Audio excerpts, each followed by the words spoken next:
Baiklah, Assalamualaikum warahmatullahi wabarakatuh. Perkenalkan nama saya Muhammad Kianu Zaki Edison dengan NIM channel D024019. Dan di sini saya akan menjelaskan materi mengenai pemungutan PPh pasal 21 final dan pasal 26 bagi SPLN atau subjek pajak luar negeri. Dalam mata kuliah, pajak penghasilan pemotongan dan pemungutan dengan dosen pengampu Bapak Dr. Wirmi Eka Putra dan Ibu Sheila Aprilia Munidayanti. Baiklah, untuk yang pertama ada latar belakang sistem perpajakan di Indonesia. Sistem perpajakan Indonesia menganut prinsip self-assessment, namun untuk penghasilan tertentu, pemerintah menerapkan sistem pemungutan pajak oleh pihak ketiga atau biasa disebut dengan withholding system. Untuk PPh pasal 21 final adalah dipungut atas pesangon, uang manfaat pensiun, THT atau tunjangan hari tua, dan CHT atau jaminan hari tua bersifat final tidak diperhitungkan dalam SPT tahunan. Adapun untuk PPh pasal 26 bagi SPLN, yakni untuk penghasilan dari Indonesia diterima subjek pajak luar negeri SPLN, tarif umum 20% atau lebih rendah dengan P3B. Selanjutnya ada pengertian dan dasar hukum untuk PPh pasal 21 final dan PPh pasal 26 bagi SPLN. Pemungutan pajak adalah mekanisme withholding system oleh pihak ketiga untuk mempercepat penerimaan negara dan mencegah penghindaran pajak.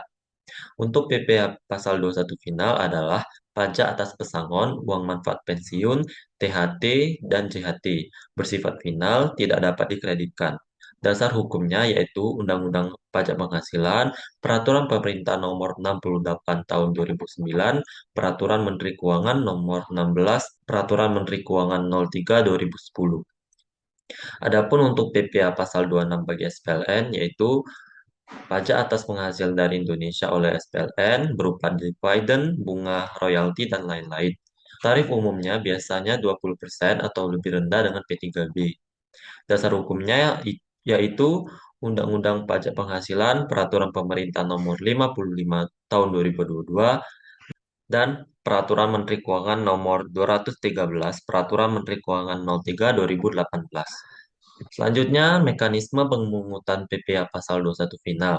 Pemungut pajak adalah pemberi kerja, dana pensiun, atau badan penyelenggara jaminan sosial. Yang pertama ada identifikasi objek pajak berupa pesangon, uang manfaat pensiun, THT, dan JHT. Yang kedua ada perhitungan bruto kumulatif yang dihitung kumulatif maksimal 2 tahun kalender. Yang ketiga ada penerapan tarif final sesuai peraturan pemerintah nomor 68 tahun 2009, 0% hingga 25%. Yang keempat ada pemungutan dan penyetoran. Dipungut dan disetor ke kas negara paling lambat tanggal 10 bulan berikutnya. Dan yang kelima ada pelaporan SPT massa dilaporkan paling lambat tanggal 20 bulan berikutnya. Selanjutnya untuk tarif PPh pasal 21 final, eh, yang pertama sampai dengan 50 juta, tarif PPh 21 finalnya 0%. Yang kedua ada 50 juta sampai 100 juta, tarif PPh 21 finalnya ada 5%. Yang ketiga ada 100 juta sampai dengan 500 juta, tarif PPh 21 finalnya 15%. Dan yang terakhir ada lebih dari 500 juta, tarif PPh 21 finalnya 25%. Tarif ini dikenakan atas jumlah bruto kumulatif yang diterima pegawai dalam waktu maksimal 2 tahun kalender. Untuk selanjutnya ada mekanisme pemungutan PPh pasal 26 bagi SPLN yang dilakukan oleh pihak Indonesia yang membayarkan penghasilan kepada subjek pajak luar negeri atau SPLN. Yang pertama ada identifikasi subjek pajak, yaitu berupa orang pribadi atau badan usaha asing tanpa BUT di Indonesia. Yang kedua ada identifikasi objek pajak berupa dividen, bunga royalti, sewa, jasa, hadiah dari Indonesia berupa jumlah bruto. Yang ketiga ada penentuan tarif, umumnya 20% bruto atau lebih rendah dengan P3B membutuhkan SKD. Yang keempat ada pemungutan, penyetoran, dan pelaporan. Pungut saat pembayaran, setor ke kas negara, lapor via SPT masa PPh 26. Untuk contoh perhitungan PPh, untuk PPh pasal 21 final berupa pesangon, yaitu pegawai menerima pesangon 200 juta rupiah. Yang pertama, 50 juta dikalikan dengan 0% sama dengan 0. Yang kedua, 50 juta kali 5% sama dengan 2.500.000. Dan yang ketiga, 100 juta dikali 15% sama dengan 15 juta. Untuk total PPh 21 finalnya sama dengan 17.500.000, final tidak lapor SPT tahunan. Yang kedua, untuk contoh perhitungan PPh pasal 26 berupa royalti ke Jepang, PT XYZ bayar royalti 500 juta ke perusahaan Jepang. Untuk cara menghitungnya, yang pertama tanpa SKD, yaitu tarif 20% sama dengan 100 juta. Yang kedua dengan SKD, tarif P3B 10% sama dengan 50 juta. Pentingnya SKD untuk tarif P3B yang lebih rendah. Yang selanjutnya ada kewajiban pemungut pajak. Pemungut pajak memiliki kewajiban penting untuk kepatuhan dan menghindari sanksi.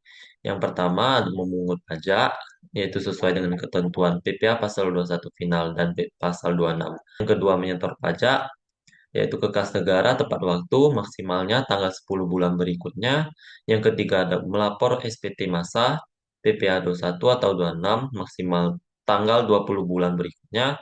Yang keempat, memberi bukti potong untuk arsip PPh 21 final atau klaim kredit pajak pasal 26. Dan yang kelima, ada administrasi dokumen, yaitu untuk kepatuhan dan pemeriksaan pajak. Baiklah, untuk kesimpulan materi kali ini yaitu yang pertama ada PPh 21 final, yaitu atas pesangon, pensiun, THT, CHT, tarif progresif final. Yang kedua PPh 26 yaitu atas penghasilan SPLN dari Indonesia, tarif 20% atau P3B dengan SKD. Ya, dan yang ketiga ada kewajiban pemungutnya yaitu pungut, setor, lapor, bukti potong, dan administrasi. Baiklah, sekian penjelasan materi mengenai pemungutan PPh pasal 21 final dan pasal 26 bagi SPLN. Semoga materi yang saya sampaikan dapat bermanfaat bagi semua orang.